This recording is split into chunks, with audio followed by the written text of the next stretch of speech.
Assalamu alaikum wa rahmatullahi wa barakatuh. Indray andro mpaminany sallallahu alaihi wa sallama nanontany vehivavy anankiray avy amin'ireo tompo-tanànany Madina manao hoe: fa maninona ianao no tsy mba manao hajj miaraka aminay?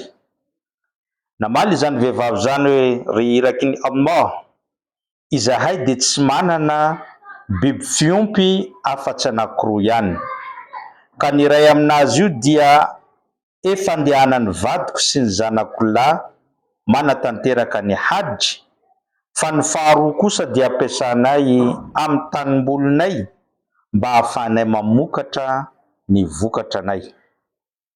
Dia niteny mpaminany sallallahu alaihi wasallam hoe: raha izany no izy dia andraso rehefa tonga ny volana Ramadan, manova umra ianao, satria ny umra izay atao amin'ny volana Ramadan dia mitovy lanja amin'ny fanaovana hajj miaraka amiko, hoy mpaminany sallallahu alaihi wasallam. Raha izany tantara izany no jerena dia ho anao izay tsy mahatakatra ny vidin'ny hajj, tsy mahatakatra bieny hajj satria mety ho lafo loatra, ary indraindray ihany koa anao mety mahatakatra saingy ny fotoananao no tsy afaka amin'ny fotoana hanatanterahana ny hajj.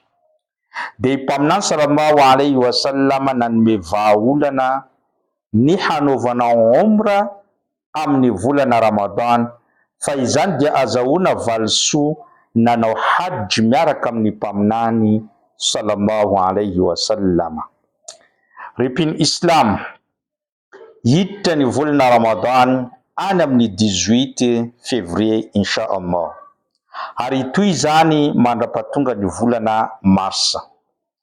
Ndao tsika hanatanteraka ny umra amin'ny volana Ramadan io, ho anao izay manan-katao satria lehibe dia lehibe ny valisoany.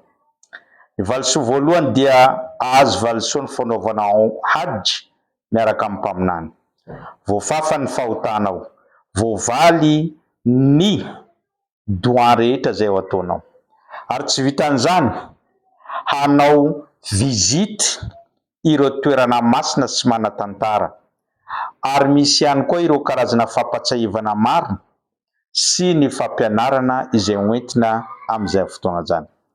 Ka ho anao liana amin'izany dia afaka manoratra amiko na ihany koa mandefa hafatra miafina sy miantso ny muslim hajj mba hahafahantsika mandamina ny voyagentsika amin'ny volana Ramadan io. Tompo Allah hanomentsika fahefana, hanomentsika anjara tafandehanao an'izany umra izany amin'ny volana Ramadan io, aparitao betsaka ny amin'ny hafa izany.